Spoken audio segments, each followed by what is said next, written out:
अहो पोरगा आजारी आहे, नाही तर कशासाठी येईन तुमच्याकडे? अहो ती झालं की, पण आता रेटच तेव्हा चालू आहे तर काय करणार? 10% द्यायला लागेल. अहो म्हणजे 10,000ला 1,000 रुपये याजच द्यायला लागल की? त्याला पर्याय नाही. नाही तर बघा कुठं काय होतंय का तुमचं. नाही द्या आत्ताच्याला, लय नड आहे बघा. पोरग दवाखान्यात आहे, पैशा पायी त्याचा जीव जाया नको. ठीक आहे, सकाळनं या, पैसे काढून ठेवतो, सकाळनं देतो.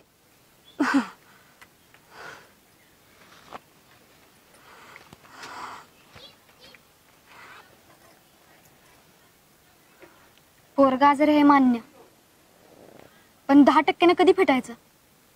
आणि जरा आडीनडीला पैसे बाजूला ठेवत जावा ना. पदराला किती बी पैसे बांधून ठेवलं, दवाखाना एकदा माग लागला की पैसे संपतात पुरे. खरंय ते बी. बर, उद्या सकाळच्याला 10% घेण्यापेक्षा आज रातच्याला जर मी 2% तुम्हाला कर्ज दिलं तर? अगं हे बेस आहे की, त्यात तू बाई माणूस, मला कसलंच भ्यान आहे. आता आपणच आपल्यासाठी उभं राहायला पाहिजे. म्हणजे काय नाही, तुम्ही या रातच्याला, हा, आणि येताना फक्त 200 रुपये घेऊन या. नका काळजी करू.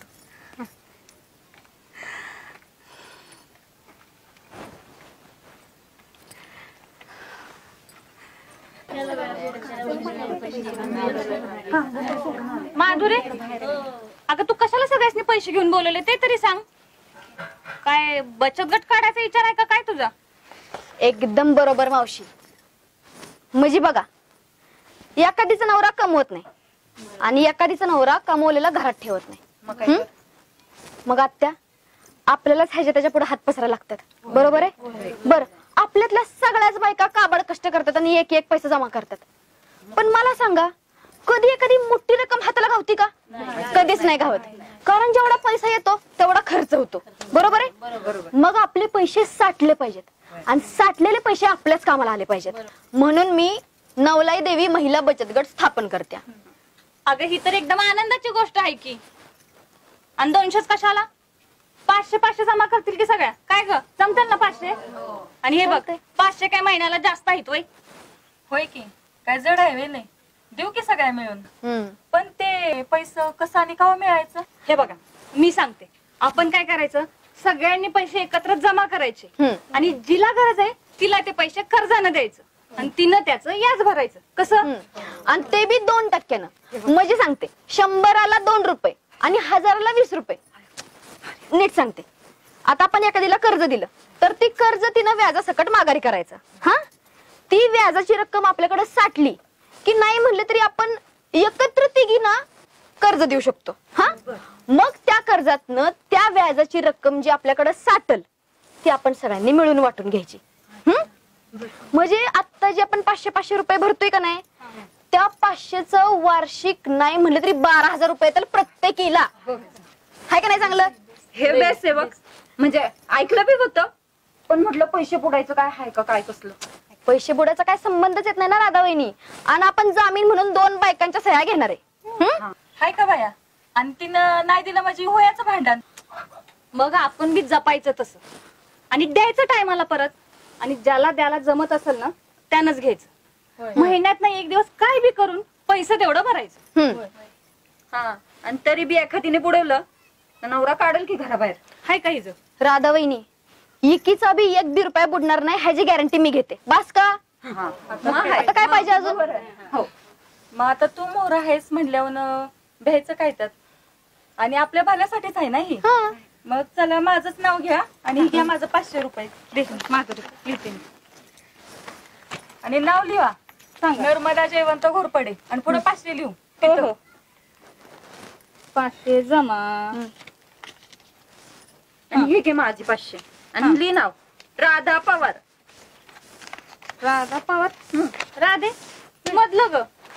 कशाला पाहिजे ते बेवड्याचं नाव? मी आपली एकलीच बरी. हाय का बाया? राधा वहिनी खरंच. मग काय तर, राधेचं 500 जमा. माझं 200 300 नंतर कमी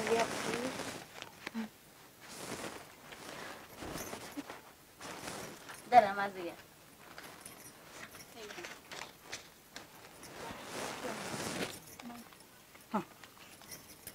सुरेखा 500 जमा.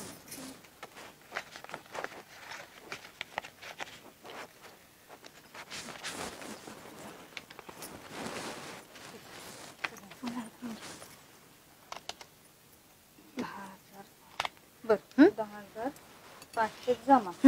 तर ही आता 10,500 आहे ती माझ्याकडं.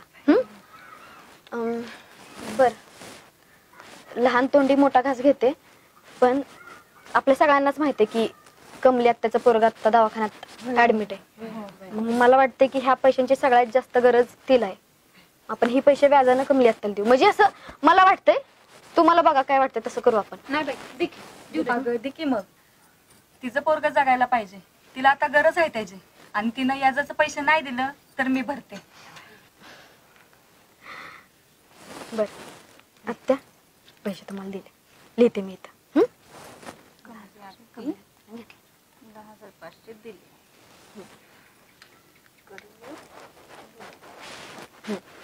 आणि असं बी आता आपण एकमेकांच्या कामाला नाही यायचं, तू कोणी यायचं.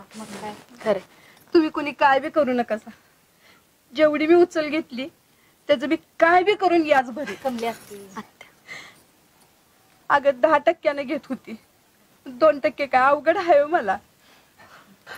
अगं तुझं पोरग जगलं पाहिजे म्हणून एवढं करतेस. माझा नवरा मरत असताना ते 1 रुपया बी घेतला नसता बघ. उलट 40 रुपयाची साडी चोळी केली असती नवलाई देवीला. असला परत न म्हणून. अगं राधा, असं बोलतात वय वाईट वंगाळ नवऱ्याला. वाईट वंगाळ. 4 दिवस नानकी बाई त्याच्या बरोबर.